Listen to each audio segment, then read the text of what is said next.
Welcome to the show, everyone. I'm JJ Flizanes, your empowerment strategist and producer. Thank you for downloading today's episode. Today, we're going to talk about the science of self-healing with Dr. Sharon Stills. I'm excited to bring to you today's episode. She is a wealth of knowledge. We did it on video as well, and you'll hear about that a little bit later. Before I introduce you to Dr. Sharon, I do have 3 announcements. The first one is that today is the last day I held a flash sale for those of you on my newsletter and email list. I do that from time to time. It's a flash sale, 50% off, the Law of Attraction Mastery Course. And that was to celebrate the 4th of July, which is also my father's birthday. Here in the United States, it's Independence Day. And whatever you feel about that, I'm just celebrating freedom. And freedom to me is law of attraction. When you understand how to hone in and focus in a way to use the energy that already exists, you can't go wrong. So 50% off today only. The link is in the show notes. It's jjflizanes.com/mastery. And you'd use the code July LOA 50. July LOA 50. But this is also in the show notes. Go ahead and click below if you're interested in getting 50% off the Law of Attraction Mastery Course. The second announcement is that last show, I believe, was the Mastermind, and the Power of Choosing You Summit is ready to be signed up for. So anyone who would love to attend for free this online, virtual, and recorded group of sessions on Wednesday, July 19th, please go to powerofchoosingyou.com. Again, powerofchoosingyou.com and sign up. It's happening live on the 19th. There are a ton of speakers. Check out the page. I'm one of them. And a lot of them you've actually heard here on the show. So it might be something you really enjoy. Powerofchoosingyou.com, July 19th. Sign up now. The last thing I'm going to announce is that I am taking applications early for the next Rewiring Your Core Wound Patterns program. It's happening in September. And as of right now, there are 5 slots left. I do have a couple other feelers out with people who wanted to do the first one but needed to postpone. So by the time this show airs, it might be 4 spots left. So if you're interested, please go to jjflizanes.com/apply. We just hop on a quick Zoom call, and if it's right, cool. And if it's not, cool. So hopefully that's all good for you. But can you find all of those links in the show notes? So Dr. Sharon Stills is a naturopathic medical doctor with over 20 years of clinical experience. She is passionate about spreading the truth about how we heal and that all medicine does not need to come in a pill bottle, even a vitamin one at that. She hosted the Mastering Your Menopause Transition Summit, as well as co-hosting the Long Haul COVID Summit, and is the podcast host of The Science of Self-Healing for the Bioregulatory Medicine Institute, a nonprofit dedicated to education and health freedom. You can find out more about her at drstills.com. Enjoy today's show. Welcome to the show, everyone. I'm excited about today's topic. We're going to talk about the science of self-healing. I have Dr. Sharon Stills with me. You know her already. I've been on her show. We talked about you have to feel it to heal it. So I'm finally glad to introduce her to you. If you are finding this on the podcast, we did do a video. Come on over to jjflizanes.tv so you can meet Dr. Sharon.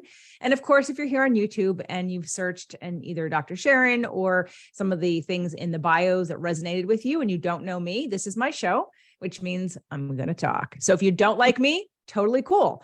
Dr. Sharon, where can they find more of just you if they don't love me? Hi, JJ. It's nice to be here. You can find me just Dr. Sharon Stills, Bioregulatory Medicine Institute, or BRMI.online. That's the nonprofit I'm involved with that I host the podcast for. But for my personal work as a physician, just drstills.com or Dr. Sharon Stills, anywhere you want to look. Perfect. So we're in my office, my new office for the first time. And I realize I'm using a camera that makes it look like when I'm looking at you, I'm looking in the opposite direction. So for anyone who's watching this video and wonders what if it looks like I'm looking away from her, I flipped the camera because I'm just still trying to figure out this space. If you could only see the crap that's around me right now in this office, I haven't quite gotten through it yet. So, but welcome. I'm excited that you are the first that I'm recording since the construction, and I'm excited about our topic today. So you have a podcast called The Science of Self-Healing, and I want to get into why you started it and going into bioregulatory medicine. But I want to go back and just do a little bit of your story of becoming a naturopathic physician and being a physician and being in, being a physician for over 20 years and the kind of people that you work with and why, like what lights you up. I know menopause and doing it differently in your second act lights you up, but what could you tell us a little bit about your kind of how you got here?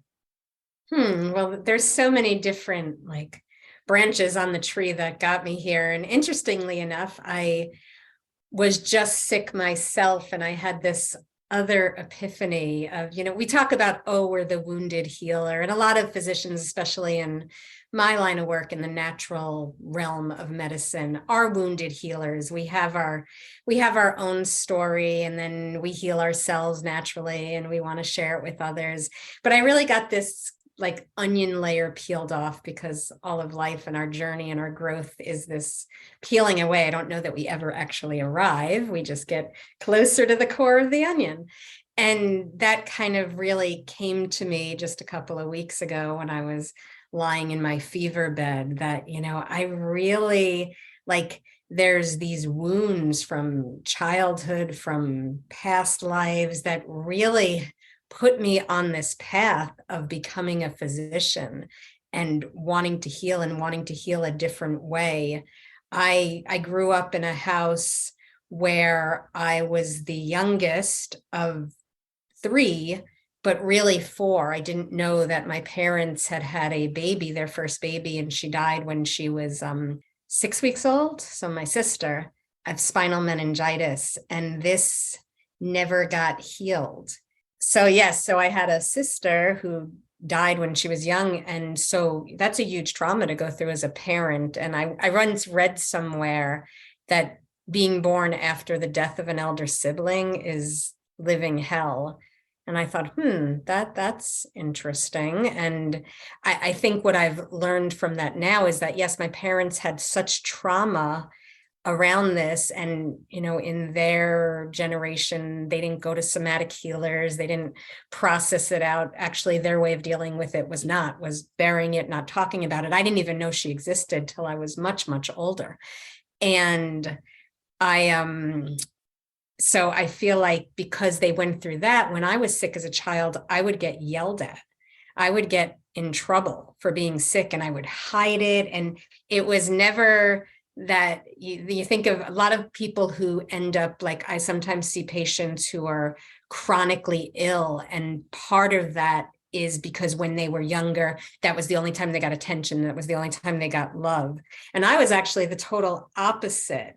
And so I've been doing some self-healing around that issue, as far as I've been doing some EMDR and tapping and really going back. And so I was just ill, and then I got better, and then I got ill again. And maybe it was to give me a chance to put into practice what I had just EMDR'd out. And so I did. I really was able to surrender. It was maybe the first time in my life that I really just let myself be sick. I wasn't mad at myself. I wasn't depressed about it. I just was with it. And so it was a very healing process. And so when we talk about self-healing, it's on so many different levels, and we can talk about all of those. So that's kind of a very hot on the press topic for me right now. So that's my answer. Usually I talk about how I was very sick as a child and had asthma and allergies and hospital stays and overweight and depressed and PMS and addictions and so on and so forth, and healed myself when I discovered natural medicine. And I had my children, they were sick, and there was no internet, there were no podcasts back then. And so I had to figure out how to heal them naturally. And so I actually went to naturopathic medical school to become a pediatrician, because I wanted to help parents, because I had spent hours just trying to find books or speak to people in person about how to heal my children naturally. And I thought, there must be so many other parents out there struggling. I want to help them with what I've learned, because it wasn't so easy as just putting in a Google search. And so that's why I went to med school, and I focused on pediatrics. And I also had a side focus on psychiatrics, because my older brother that I grew up with, he committed suicide in his early 30s. And so I wanted to kind of understand the psyche more and help in that realm. And the truth is, if you're treating anyone, you really can't avoid psychiatrics or psychology or the mind emotional complex, because it's so tied in together. So that was what I studied in school, and that's what I did all my rotations on. And then I opened up a clinic, and then a cancer patient strolled in my doors, like the 7th patient, and had pancreatic cancer, which we know is, quote, a death sentence. That's what we're told. And I was like, oh my goodness, I've never seen a cancer patient before, but he was in his, well, time I thought he was elderly, but he was only in his late 60s, which isn't so elderly now, 21 years later. And I said, look, I'll be honest with you, I've never treated cancer before. But I do have a philosophy. I have a set of ways I think about how the body heals, and I'm happy to apply those to you. But not that I make guarantees, but I'm certainly not making you any guarantees. Like we'll see what happens. And so long story short, he ended up being cured, healed, however you want to call it. The cancer was gone, and he lived another 10 years, and he died of an unrelated, it was like some calcification that was never addressed in one of his arteries. And so he didn't die from the cancer, and he got to walk his daughter down the aisle and live another decade and have lots of meaningful life. And what was interesting was he was a very religious man. And I truly believe that that was a piece, because he had such a deep connection that when patients come to see me, I ask, do you have a connection, a spiritual connection? Do you believe in a power higher than yourselves? And it could be the moon, the stars, the sun. I'm not really that concerned. I don't really care what your religion is. But when you have that connection, when you have that belief, I really believe it helps you to heal. And so that kind of started my journey into becoming a naturopathic oncologist. Because word spread very quickly at his church. They even brought me there and prayed for me, and just a nice little Jewish girl at the Pentecostal church being prayed for. And so that was kind of it. Just and what it really did for me as a young physician, because like I said, he was the 7th patient in my brand new practice. It really just reminded me, one, like the universe will send you what's yours, what you need to learn from, what you can handle, what you can deal with, and that it doesn't really matter the diagnosis so much. It matters the human being and the processes and how the body works and how energy works. And so it really changed as a young physician. It really changed the way I grew up as a thinking doctor and how I practice. And then the women's health piece also kind of just randomly came with a patient coming in with Suzanne Summers' new book about bioidentical hormones. And if you've heard me speak before, you've heard me say I was a little taken aback that Chrissy, the dumb blonde from Three's Company, was doling out medical advice. But open mind, I said, give me the book, let me take a look and listen. And I read the book and was like, oh, Chrissy actually knows some things here. She's got it going on. And I can even add to that with my medical training and so forth. And so I helped this woman with what she asked for and the bioidentical hormones. And her husband sent me flowers. She told 2 friends, he told 2 friends. And so that kind of bloomed as well. And so those 2 things started to become my specialties. And I don't really like to say specialties because I treat everything and everyone, from allergies to autoimmune disease to I can't figure what out I have disease and I've been to 17 doctors. Because again, it's like that cancer patient describes it so perfectly, that it doesn't really matter what the disease is. It matters what's going on with you. It matters what's going on physiologically, energetically, spiritually, what's in the way, what's not present. And so I always laugh because we get a lot of inquiries. Can Dr. Stills treat this? Can Dr. Stills treat that? And my assistant, I'm like, she's like, I have to ask you. I'm like, I know, but I can treat anything. So when you really look at the body holistically, then it doesn't, it doesn't matter, because it always blows my mind that a gastroenterologist who treats your gut, and then you say, oh, by the way, I'm also having headaches. And they're like, well, you better go to the neurologist. and how like mainstream medicine is just really piecemealed, and they forget, like, the lung and the hearts, like they share the upper jiao. In traditional Chinese medicine, we would say they share the same cavity, like all the extracellular matrix, which we'll talk about. It's connected to it all. So how could you possibly expect to heal someone if you're not paying attention to everything? My audience has definitely heard this story a couple times, and I'll keep it brief, but that's kind of when I was starting out as a personal trainer in New York, and I went to, I don't even know if it was a regular physician or if it was somebody who specialized in bone. I had like a little bit of knee pain, but I knew it wasn't bone. And he's like, well, let's take some x-rays. And I wanted an MRI. And he was like, no, let's do some x-rays. I'm like, but it's not bone. Like nothing happened. I didn't fall. Nothing fell on me. I didn't break any bones. Why are we doing an x-ray? And, and looking at clients that I'd had over the years, understanding biomechanics and physics, and looking at like taking the knee, which is a hinge joint, and then not looking at the hip and the ankle, which are ball joints. And those joints direct what happens to the knee. Like the knee is a resultant. It doesn't decide to do anything. It's what happens above and below it, but nobody's treating the stability of the ankle joint or the stability of the hip joint. We're looking at just the knee. We're scoping the knee, we're replacing the knee, and no one's looking at how the knee works. Mm-hmm. And I thought, how is this possible that we're missing this? But just like you described, there are so many specialties within allopathic medicine, and it definitely has its place. And there are definitely some times that you can get, based on your own physician and doctor, hopefully you can find out some information. But when you look at the body, and I love what you said about the cancer patient, I'm just going to treat the body.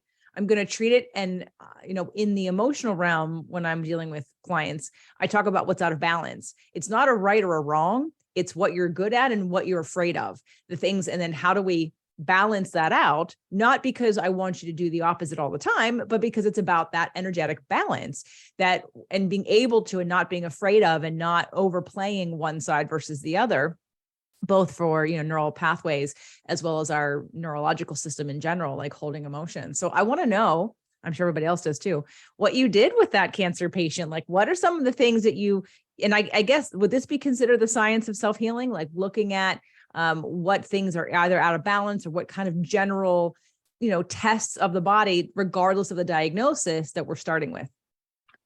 Yeah. So let me give a definition maybe first of bioregulatory medicine, because a lot of people have heard of functional medicine or alternative medicine, or maybe they have an MD who, dabbles in alternative medicine, or is an integrative doctor. That's a common term. And I'm a naturopathic physician. So we are the actual holistic doctors. We're trained that way. So we like to think, when there's an integrative MD, it's like, oh, they're coming to dabble in naturopathic medicine, because that is our philosophy and what we do. In bioregulatory medicine, as I said in the beginning, what belongs to you finds you, belongs to me and found me early in my medical school experience. And so I was lucky enough to get connected with physicians over in Switzerland and Germany, and work for a company that was importing over the isopathic remedies and changing the terrain. And so I learned like naturopathic medicine on steroids, because I truly believe that what they do over in Germany in certain things, such as chronic illness and cancer and autoimmune type of issues, Lyme disease, is eons above what we do here, even from a naturopathic standpoint. And so, so when I look at someone, yes, I do functional medicine testing. I do homeopathy. I do herbs, but I kind of step back and just look at the whole body. So when we talk about the science of self-healing, one, we have to remember that the doctor's not going to heal you. So even me, like patients come to me and they come with the mindset of allopathic healing, but they're like, but I'm going to do it naturally. So I'm going to go see Dr. Stills. She's going to give me an herb. And it's like, well, maybe, but you're going to have to be an active participant. There is no, I'm like hanging out up here telling you what to do. You're the one who lives with your thoughts. You're the one who makes the choices of what does or doesn't go in your mouth, how you sleep, et cetera, et cetera, et cetera. And so I can help guide you, and I can help look at it from a large perspective, like something. So with bioregulatory medicine, we're looking at different planes of healing. We're looking at the biochemical, but we're looking at the spiritual. We're looking at the energetic. We're looking at the anatomical. And so the first thing I do when I look at someone is to see, are they regulating? Where are the blockages? And so we can call them focal infections. We can call them mocloses, which probably don't have a great German accent, but that's a German word for blockages. But what we need to do, so we're so used to going to see a holistic doctor and being told you need CoQ10, or you need more B vitamins, or you need to take gluten out of your diet. And you may need to do all of those things, but we need to look at the system first. We need to look at how the system is regulating. So for example, if you have a mouthful of toxins, be it cavitations, which is an infection in the gum, or root canals, or amalgams, or titanium implants, or gum disease, or galvanic currents because you have too many different metals in your mouth, then it doesn't matter what we do. We have this huge major blockage. And so patients are often surprised. They come to see me and I'm like, nice to meet you. Take your case. Now you can about face. We got to get you over to the dentist. Let's get your mouth cleaned up so we can actually start to heal the body. And it's kind of like, whoa, what? I don't want to go see the dentist. I just want to take an herb. But if we truly want to regulate and self-heal, we have to help the body get rid of what's in the way of that process. And unfortunately, at this time and progression of our society, there's often a lot in the way. That's why, like, when I use a homeopathic remedy, it's a lot easier to use with an animal or with an infant because they don't have layer and layer of emotional toxins and physical toxins and biochemical toxins and invisible toxins like Wi-Fi.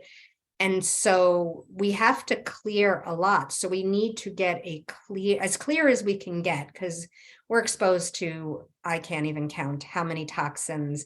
We're exposed to so many toxins before we're even born, just through, in the womb and through the cord blood. And so we are kind of swimming upstream at the get-go. And so we really have to help ourselves, support ourselves to empty that bucket as much as we can. And so we all have different constitutions, and bioregulatory medicine also really is the only field of medicine because it encompasses like traditional Chinese medicine and Ayurvedic medicine and isopathic medicine, where we're really looking at constitutions, because my medicine may be your poison. And what I need for medicine, maybe I need 10 apples and you only need one. So we're very different. Some of us have stronger constitutions. That's like the grandma who's on the porch rocking and smoking her butts and drinking her gin, and she's 110 and never gets sick and feels great, as opposed to someone who doesn't have such a strong constitution, like myself, like many of the patients I see, where, someone looks at you the wrong way and your whole body is like, so we all have different buckets, and some of us have big buckets, some of us have little buckets. And then we have to look at the spigots on those buckets. Is our lymphatic system flowing? Is our bile flowing? Are our bowels moving? Are we, our kidneys processing and filtering? Are we breathing? If we're a menstruating woman, are we having a normal cycle every month and excreting? That's another way we detox when we're a menstruating woman. And so we have to look at all these emunctories, these eliminatory organs, our skin. And so there's a lot that goes into healing. And so self-healing, there's a lot of things you can do for yourself. A lot of lifestyle things, a lot of at-home therapies. Before we came on here, I was out getting my sun, getting my healing rays. So there's one of my favorite things that I say, one of my self-proclaimed favorite things that I like to hashtag is not all medicine comes in a bottle. And so, I can't show you my cabinet now, but like I take a lot of supplements. So I'm not preaching. You would think that I might be preaching, oh, just breathe your way and sun your way and sleep your way to good health. But it's more complex than that. So yes, supplements play an important role in how we heal, but we have to get away from that mindset that healing is just taking supplements, or even that healing is just eating a good diet. Because healing is very complex and it's very multifactorial. And it's also dependent on each person. So like that cancer patient I brought up in the first place, he had it going on. He was in a happy marriage. He had a loving family. He had an active church life. He was pretty blessed in that emotionally, he was in a good space. It wasn't a huge part of getting him healed. However, that didn't necessarily need to be the case. And so everyone is unique, and, it's different for everyone. That's why it's so important, like as a physician, that I really take the whole gestalt of who you are as bioregulatory medicine. We're really looking at everyone, because for someone else, I have had patients who it was the total opposite. They show up with a breast cancer and it's a year post-divorce, and they're angry and they're hurt and they're betrayed. And for them, the leading thing we need to work on is more processing that, rather than making sure their vitamin D levels are optimal. Not to say that optimal vitamin D levels aren't important, but it's weighing, how are we what's the window in, what's the most important thing? That's one of the things I do as a physician that I credit a lot to my success, is that I really can take in a patient's case and kind of see and know where we really have to focus, and because, we look at like the work like Joe Dispenza's doing, and there's some real amazing miracles going on there. And are they really miracles, or are they just, we're so not used to it that we call them miracles? But we all have that capability, but we all, to heal, to use our mind, to use our thoughts. But it depends where we're coming from. And we have to remember, we are physical beings. We do have these vessels. They need to be loved on. Sometimes that is our journey here, learning how to love the physical vessel. And so it just really differs for everyone. So when people call, and if it's not the question, can she cure my high blood pressure? Does she work with high blood pressure? Does she work with colon cancer? The answer to that is always yes, but then the next question is often, well, how does she do that? And there is no answer to that, because she does that many different ways, because what you bring to the table, what you bring to the equation dictates. So I always tell patients, you and 10 of your girlfriends can all have migraines, and you decide, we're going to all go see Dr. Stills. And then you all go see me, and then you meet for lunch the next day. And you're like, wait a second, why didn't she give me that? Or why are you doing that? And oh, wait, yeah, we all have this, or 5 of us have this. And so there can be overlap, but bioregulatory medicine is very individualized, because we are all unique individuals. I think it's fascinating. And I would say, well, as a person who's like, wonder if you can help me with X, Y, and Z. Of course you could. But I'm wondering what's that intake like? Is it 1 million pages? Is it 3 hours long?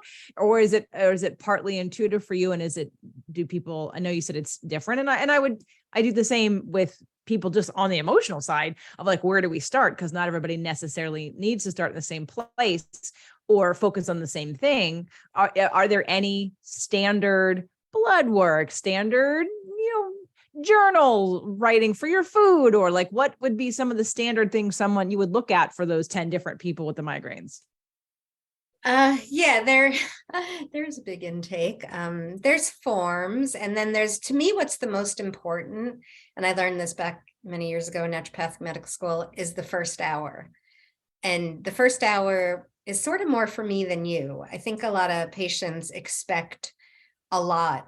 They want to go over their blood work. They want to do this. They want to do that. And I'm like, I don't want to do anything except talk to you and take your case, because yes, I mean, at this point, there is definitely an intuitive, and there's all my experience, but in the taking of the case, that's where, if you listen, and I think that's where where we're lacking so much, is that we're not used to being listened to. I remember I went and did and I will answer your question, but I remember I did a preceptorship with an osteopathic physician when I was in med school, and I was so excited. We're going to touch the patients and craniosacral, and he was like with the patient for like 3.5 minutes, didn't touch them, barely talked to them, and just gave them a script. And I was like, what happened? And he was like, well, this is what we do. This is how, I got to see 10, 20 patients in the next hour. And I thought, well, you're never going to heal a patient because they're not deficient in that medication you gave them. And so it really depends. So I do like to answer your question about like testing. Yes, I like to get full. And when I say full, I mean full blood panels on all my patients. But that doesn't happen. That happens after the intake. It's not part of the intake. I like to do thermography scans, which is a regulation test. So how does your body heal? How does your nervous system function? Because we have reflexes where the organs, the major organs, we can get a read on them through the reflex through the nervous system as to how they're responding. And so in a thermography scan, you come in, you're prepped, you're in a room that's temperature controlled between 68 and 72 degrees.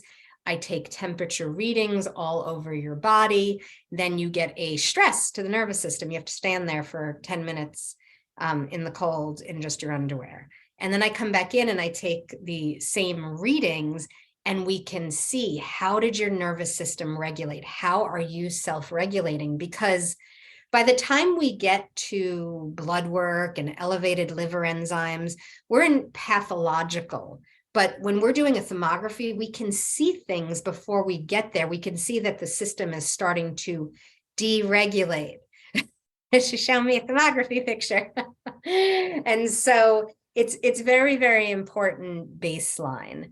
And then it really depends. If I'm working with someone going through menopause, I'm always doing 24-hour urine testing. I'm doing heart rate variability analysis. Sometimes I'm doing microscope work. It really depends on the person and what they need. And it's a journey.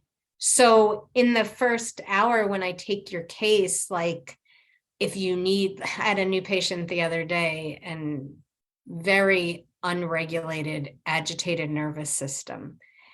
And by the time I was able to get a word in towards the end of the hour, I was like, let's just breathe. And actually, your next appointment, we're just going to breathe together, because it doesn't matter what I give you. I can't give you stuff into a dysregulated nervous system. You're not going to heal. Just pushing the can down the road. We're wasting everyone's time, and I don't want to waste your time, and I don't want to waste my time. So it really just depends how severe the illness is and how much you want to be. I'm a very big believer in prevention. So like, I had a patient the other day who just came because she wants to stay well. And I was like, oh my God, let me hug you. I'm so excited, because my dream of a better world is where patients wake up and they're like, I'm feeling freaking amazing today. So I'm going to call Dr. Stills because I want to keep feeling this way. But that doesn't happen. We feel amazing and we just keep doing what we're doing. And then we start to feel like crap. And then we still keep doing what we're doing. And then maybe we Band-Aid it.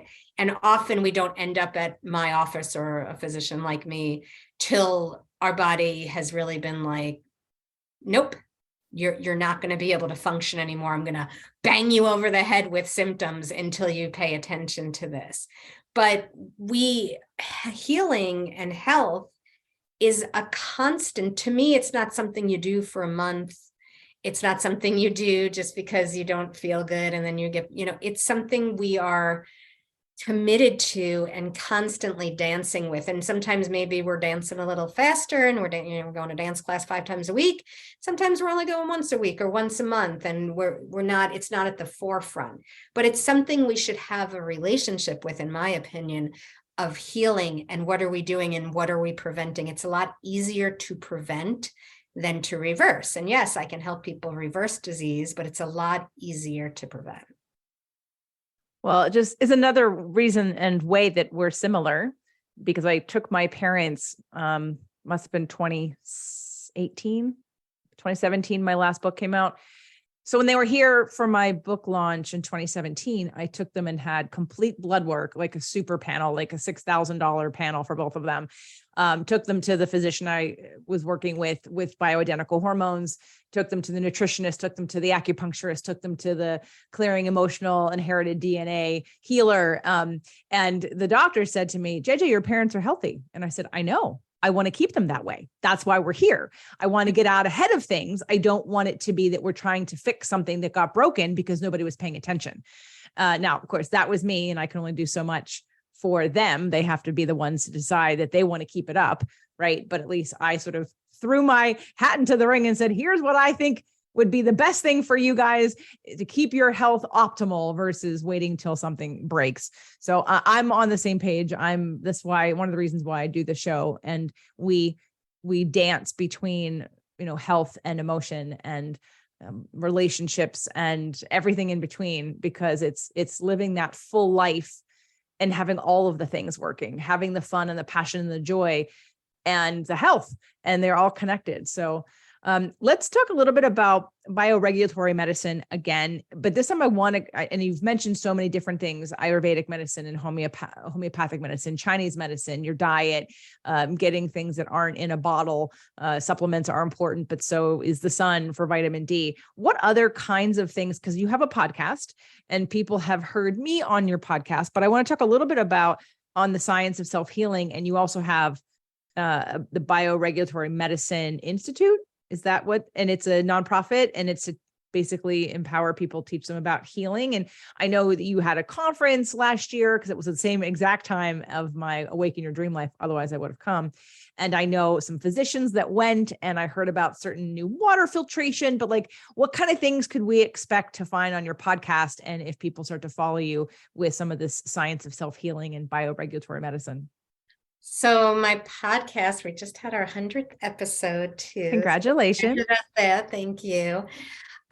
You will find a variety of things, and you will find physicians that aren't just doing functional medicine. So we're really looking at, there's a lot of dentists, biological dentists I've interviewed. We talk about neural therapy, which is a technique from Germany that is part of bioregulatory medicine. When I talk about clearing the field, clearing scars and resetting the nervous system is a big piece we do. That's not really a part of any other kind of medicine.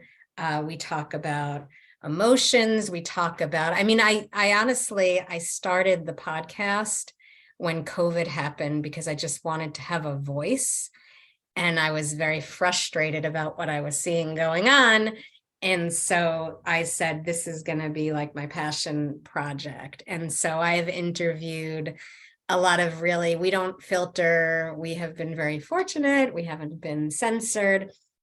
And so we talk a lot about COVID and things of that nature, and things that you might not hear elsewhere. So we really talk, it's a wide variety of things, but it all plugs into bioregulatory medicine. And so it usually when people, so it's either physicians are listening, or healthcare professionals, or very educated lay people who are on a journey because they're just seeking and they haven't gotten what they needed, say from functional medicine or even naturopathic medicine. And then our website is totally free. It's brmi.online. And it's like, you could just go down any rabbit hole you want, and you could live there for your life and probably still not read everything. So there is just information on diagnostics, on therapeutics.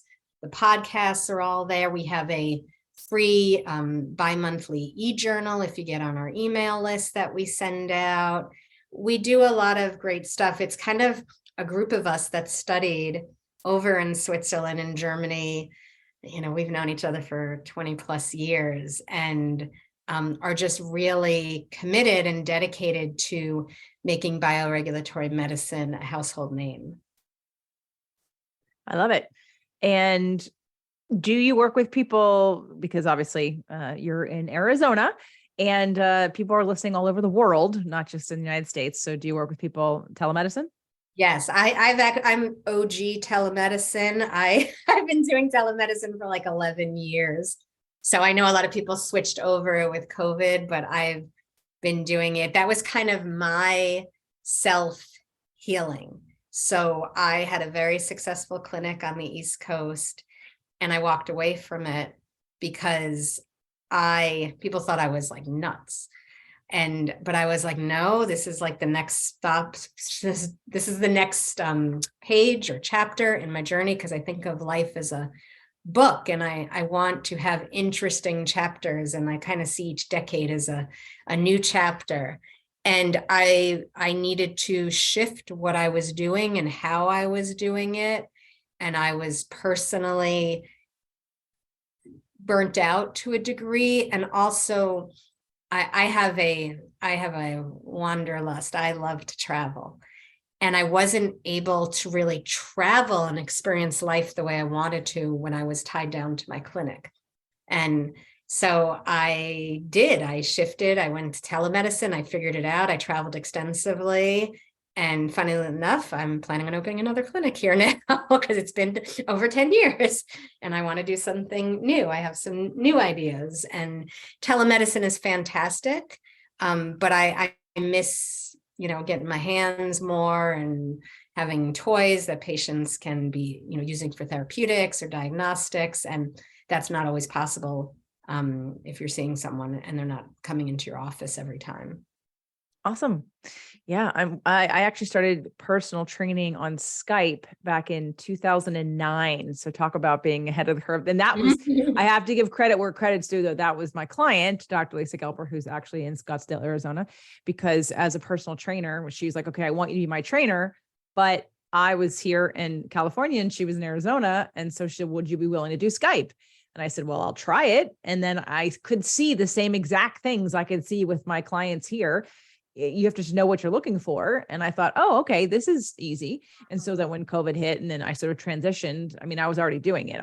In fact, my partner, Doug, he was my client. He lived in Baltimore when we met in 2017. He became my client early 2018. And I was his personal trainer for 10 sessions in Baltimore. So yeah, I'm a big fan of, when you want to work with someone, you use your technology as best you can to be able to make that happen. So one final thing I just want you to touch upon for those people who are going to definitely check out your podcast, The Sciences of Healing, and look at the Bioregulatory Medicine Institute's website and go down any rabbit hole they want. If you had to list a few things off the top of your mind or top of your head based on the clients that you've worked with and the patients and, people as a whole, I mean, it sounds like detoxification is like one of the biggest things that you might recommend that people be on top of or be using regularly. Correct me if I'm wrong. What other things, if you had to list like 2 or 3 things that you think everybody needs to either look at or work on or incorporate no matter where you are in your health journey, what would they be? So yes to detox. And I just want to say one other thing, because bioregulatory medicine, another big difference is that we look at the extracellular matrix or the internal milieu or the biological terrain or whatever you want to call it. But basically, it's the fascia, it's the lymph, it's the ground substance, it's the spaces between the cells. And so most of medicine is very focused on the cell, getting ATP production, the DNA, getting the riboflavin or the CoQ10 or the alpha lipoic acid or whatever it is into the cell. But if you don't have a healthy soup that those cells are soaking in, then it's kind of like, again, if you don't clean up the mouth, we can work hard all day, but if we're not getting rid of the focal infection, it's going to be very difficult. And so that's a big difference that we pay attention to, is cleansing out the extracellular matrix. So yes, detoxification, but so much more than that.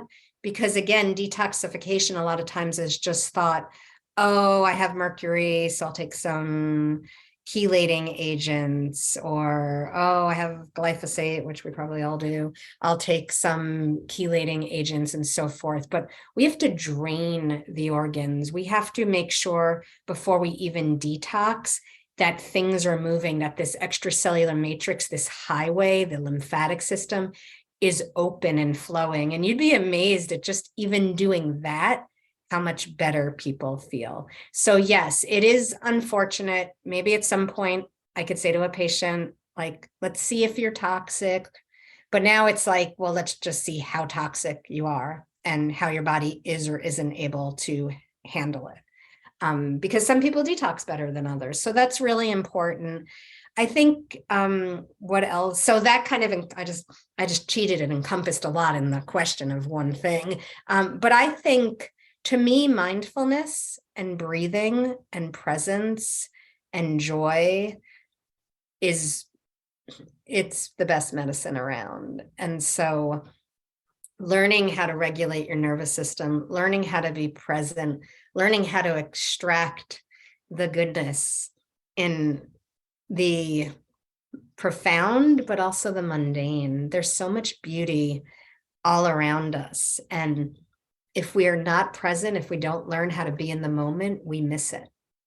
So that would be another really big thing. And then I just think lifestyles, I'm going to cheat again, but the lifestyle things, the hydration, the diet, the movement, the sleep, the community, the air, the nature, like all those things, how we live, how we think, those go such a long, long way, and we often forget them. And then, yes, of course, replacing the missing nutrients and balancing the hormones and all those things.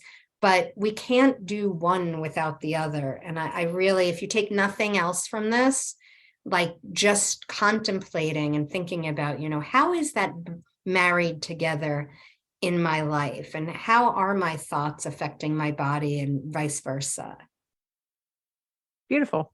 No, that's great. And I agree with you on the presence and being in the moment and sucking the marrow out of life, point of view, interpretation, all the emotional things, because that part of that is taking the time to be present. And so I love doing my live events because people have to come out of their normal habitual way of being and look at life differently and be in a different space and be in their bodies differently and slow down, even though it's always usually really, busy and there's a lot of things going on, but then it's taking that, cellular experience back into your regular life and then comparing, oh, wow, I'm really not in my body. I'm not present at all. And I need more of that. So, all right. Well, I know we could talk longer on this. I'm hoping everyone's going to go check out The Science of Self-Healing, and the links are in the show notes. Dr. Sharon, thank you so much. This has been fun, and I am going to contact you after this for some other questions. So I hope anybody else will do the same. And thank you so much for being on the show. Thank you. Thank you for having me.